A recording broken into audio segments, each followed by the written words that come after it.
Very very good morning to all of you. आज की class में हम लोग टी एस एलियट के कुछ माइनर वर्क्स हैं उनको कंफर्म करेंगे। सबसे पहले हम टी एस एलियट की एक पोएम को कंफर्म कर रहे हैं जिसका नेम है एस वेंसडे। जो ये पोएम एस वेंसडे है इसका जो जैनर है वो है कन्वर्जन पोएम। कन्वर्जन पोएम का मतलब होता है परिवर्तन से संबंधित कविता। अब जो ये परिवर्तन होता है वो किसी भी चीज़ को लेकर के हो सकता है, बिलीफ में परिवर्तन हो सकता है, फेथ में परिवर्तन हो सकता है, हमारे आइडियाज़ और थॉट्स में परिवर्तन हो सकता है, रिलीजियस व्यूज़ को लेकर के परिवर्तन हो सकता है, एक्टिविटीज़ में परिवर्तन हो सकता है। ये जो पोएम है वो कन्वर्जन पोएम है, मतलब परिवर्तन की कविता है। टी एस एलियट ने इस पोएम को लिखा था। आगे चल कर के टी एस एलियट जो होता है वो कन्वर्जन करता है और वो एंग्लिकन चर्च को फॉलो करने लगता है। एंग्लिकन चर्च जो है वो चर्च का एक टाइप है, मीन्स क्रिश्चियनिटी में एक बिलीफ है। एंग्लिकन चर्च जो होता है उसका जो सुप्रीम गवर्नर होता है, उसका जो सुप्रीम पावर होता है वो मोनार्क होता है, वो राजा होता है। तो चर्च की एक ऐसी बिलीफ जहाँ का सुप्रीम पावर पोप ना हो करके किंग हुआ करता था, मोनार्क हुआ करता था, चर्च की ऐसी व्यवस्था को एंग्लिकन चर्च कहते हैं। तो टी एस एलियट जो है वो आगे चल करके एंग्लिकन चर्च को फॉलो करने लगता है, एंग्लिकन बिलीफ को फॉलो करने लगता है, मतलब अपने रिलीजियस व्यूज़ में वो कन्वर्जन करता है, अपने रिलीजियस व्यूज़ में वो परिवर्तन करता है। तो जब से वो एंग्लिकन चर्च को फॉलो करने लगता है उसके बाद में टी एस एलियट ने अपनी इस पोएम एस वेंसडे को लिखा था। जो ये पोएम एस वेंसडे है वो 6 पार्ट्स में है और जो ये पोएम है वो बेस्ड है दांते के परगेटोरियो पर बेस्ड है। दांते एक इटालियन राइटर है, उसने अपना वर्क लिखा था डिवाइन कॉमेडी। डिवाइन कॉमेडी जो है वो 3 पार्ट्स में है। उसके पार्ट हैं इन्फर्नो है, परगेटोरियो है, पैराडिजो है। तो दांते के डिवाइन कॉमेडी का जो सेकंड पार्ट होता है परगेटोरियो, उसी पर बेस्ड है टी एस एलियट का ये वर्क एस वेंसडे।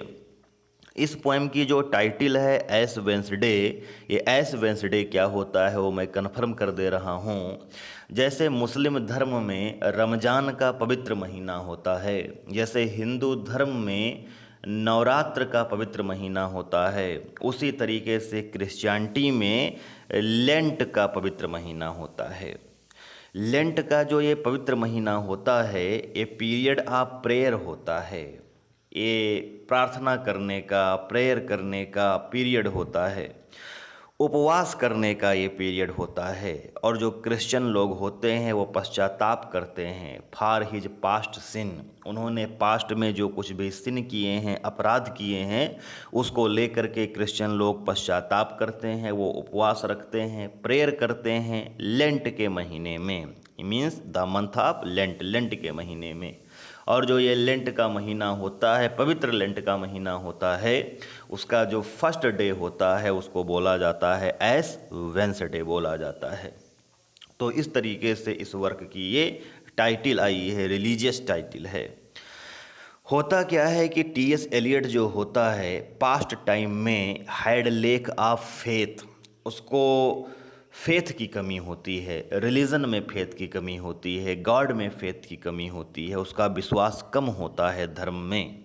उसके बाद में टी एस एलियट जो होता है through the process of spiritual discipline, धीरे धीरे अपने आप को स्पिरिचुअल डिसिप्लिन के प्रोसेस से वो गुजरता है, बहुत ही ज़्यादा स्पिरिचुअल अपने आप को करता है, और फिर उसके बाद में एक्वायर्ड वो प्राप्त करता है, सेल्फ कंट्रोल प्राप्त करता है टी एस एलियट। तो टी एस एलियट ने अपने उन सारे एक्सपीरियंस को यहाँ पर टी एस एलियट ने रखा है कि किस तरीके से उसको गॉड में, किस तरीके से उसको रिलीजन में फेथ की कमी थी। फिर टी एस एलियट ने खुद को स्पिरिचुअल प्रोसेस से गुजारते हुए अब सेल्फ कंट्रोल पा लिया है, अब फेथ पा लिया है, अब वो एंग्लिकन चर्च को फॉलो करने लगा है।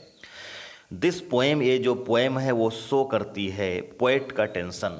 यहाँ पर टी एस एलियट जो है, टी एस एलियट के टेंशन को ये पोएम शो करती है। टेंशन तो कैसा टेंशन, एक तरफ टी एस एलियट जो है वो इस वर्ल्ड की तरफ अट्रैक्ट हो रहा है, दूसरी तरफ टीएस एलियट जो है वो डिज़ायर रखता है, वो चाहता है स्पिरिचुअल डिसिप्लिन चाहता है। मीन्स टीएस एलियट एक तरफ तो स्पिरिचुअल डिसिप्लिन चाहता है और टीएस एलियट दूसरी तरफ इस वर्ल्ड में जो कुछ भी अट्रैक्शन है उसकी तरफ अट्रैक्ट हो रहा है। मतलब इस तरीके से टीएस एलियट के सामने टेंशन है, टीएस एलियट के सामने प्रॉब्लम है कि वो बैलेंस कैसे स्थापित करे। वो धार्मिक होना चाहता है, वो रिलीजियस होना चाहता है, वो गॉड को अपनी लाइफ डिवोट कर देना चाहता है, लेकिन दूसरी तरफ इस वर्ल्ड का जो अट्रैक्शन है वो उसको खींच रहा है ये सब करने से। तो फाइनली इस तरीके से टीएस एलियट का ये वर्क एज वेंसडे है। अब हम लोग नेक्स्ट वर्क की तरफ बढ़ते हैं टीएस एलियट के, और टीएस एलियट का नेक्स्ट वर्क है the family reunion. The family reunion T S Eliot का, और ये एलियट का सेकंड पोएटिक ड्रामा है। जब टीएस एलियट का ये सेकंड पोएटिक ड्रामा है तो इसका मतलब टीएस एलियट का फर्स्ट पोएटिक ड्रामा क्या है? तो टीएस एलियट का फर्स्ट पोएटिक ड्रामा है मर्डर इन कैथेड्रल, जिसको आगे चलकर कल की क्लास में मैं कन्फर्म करूँगा। तो ये द फैमिली रियूनियन जो ये ड्रामा है ये पोएटिक ड्रामा है। पोएटिक ड्रामा का मतलब होता है drama written in verse form. जब ड्रामा को हम पोएटिक फ्लेवर में लिखते हैं, वर्स फॉर्म में लिखते हैं, तब उसको पोएटिक ड्रामा कहते हैं। तो टीएस एलियट का जो ये सेकंड ड्रामा है वो पोएटिक ड्रामा है।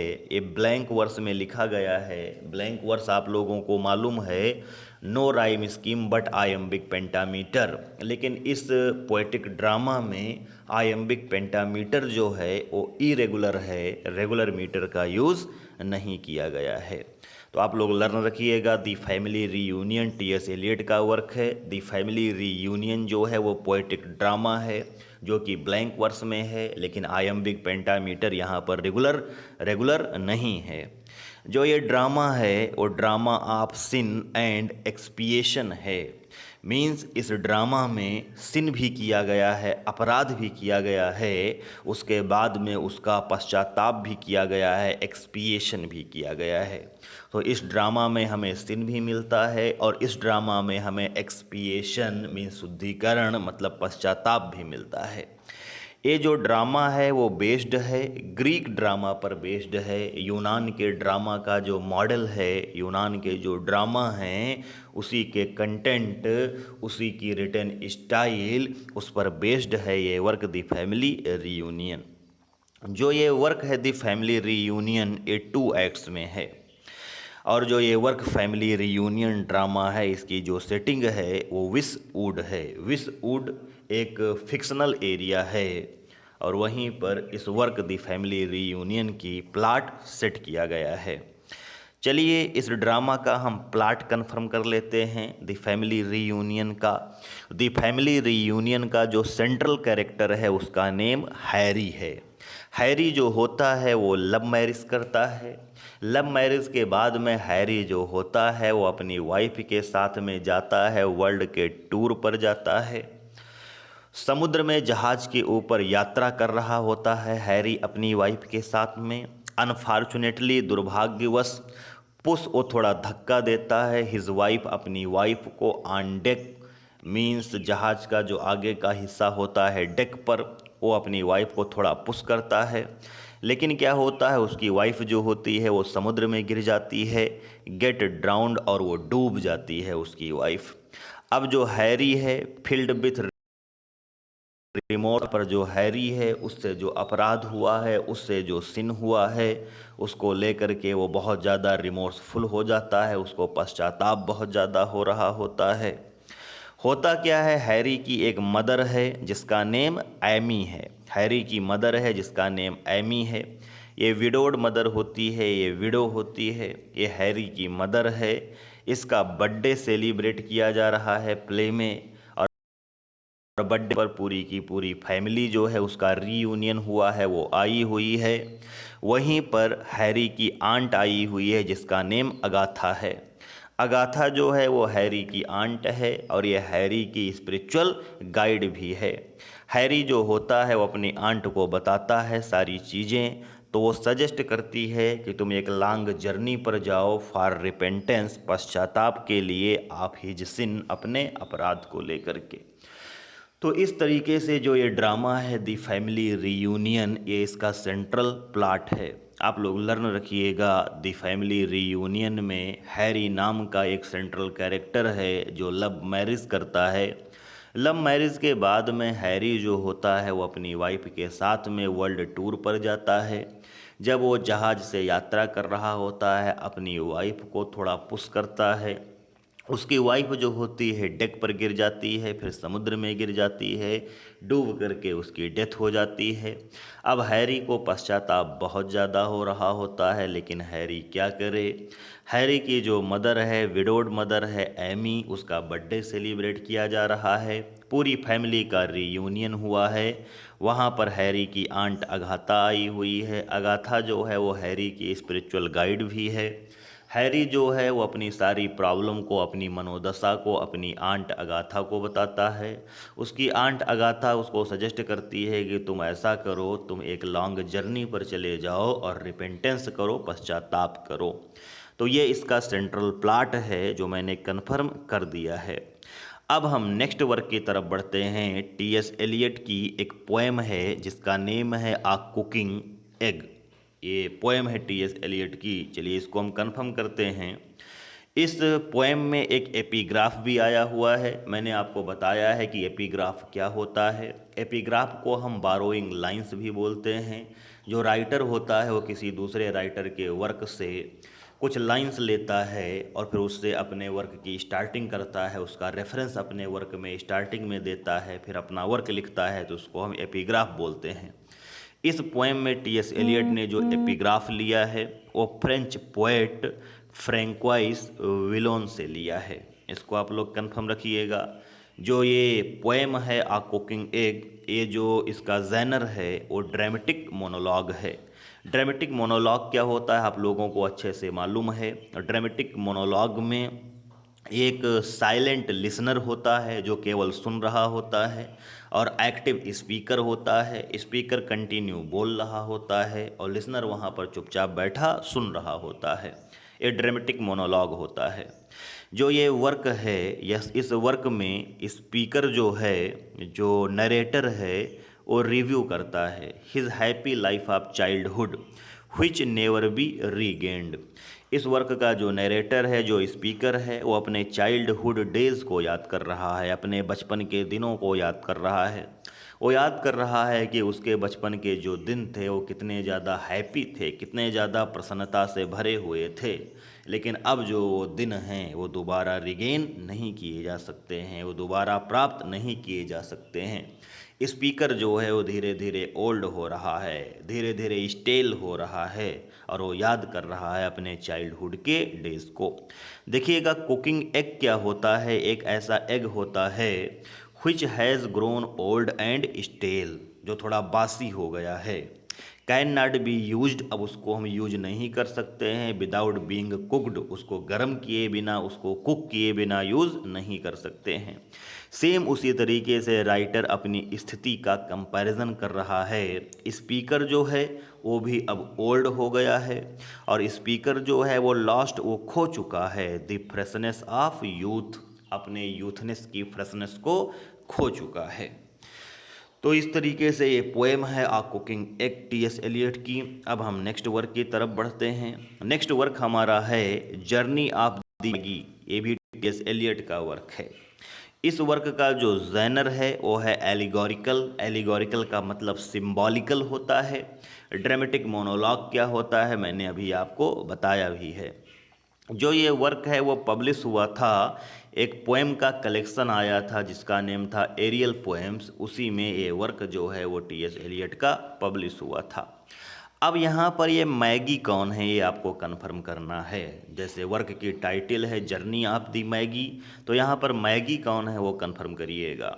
मैगी जो है वो 3 वाइज मैन थे, 3 बुद्धिमान लोग थे।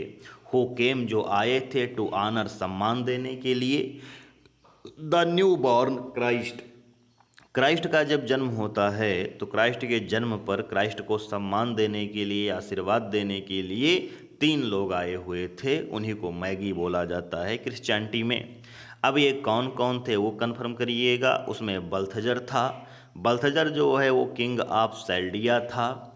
उसमें गास्पर था, जिसका जो किंग ऑफ इथोपिया था। उसमें मेलक्वायर भी था, जो कि किंग ऑफ न्यूबिया था। ये 3 मेन हैं, 3 वाइज मेन हैं, जो क्राइस्ट के बर्थ पर क्राइस्ट को ऑनर देने के लिए आते हैं। ये अपनी जर्नी पर आते हैं। जर्नी में बहुत सारी प्रॉब्लम्स होती हैं, बहुत सारी समस्याएं होती हैं। उन समस्याओं को सहन करते हुए, उनका सामना करते हुए, ये न्यू बॉर्न क्राइस्ट को सामना करते हुए, समस्याओं का सामना करते हुए ये क्राइस्ट को ऑनर देने के लिए आते हैं। ये जो पोएम है, ये पोएम एक सिंबॉलिकल जर्नी को दिखलाती है। जैसे हमारा जो ह्यूमन सोल होता है, तो जब ह्यूमन सोल स्पिरिचुअल क्वेस्ट पर जाता है, मीन्स धार्मिक हमारा जब सोल होना चाहता है, जब हमारा सोल स्पिरिचुअल होना चाहता है, तो उसको जो जो ट्वाइल्स और जो जो ट्रबल्स का सामना करना पड़ता है, उसको सिंबोलाइज किया गया है 3 वाइज मैन की जर्नी से सिंबोलाइज किया गया है। तो इस तरीके से टी.एस. एलियट का वर्क है जर्नी ऑफ दी मैगी। तो यहाँ पर आज की क्लास में हम लोगों ने टी.एस. एलियट के कुछ माइनर वर्क्स को कंफर्म किया है। आप लोग इसको कवर कर लीजिएगा।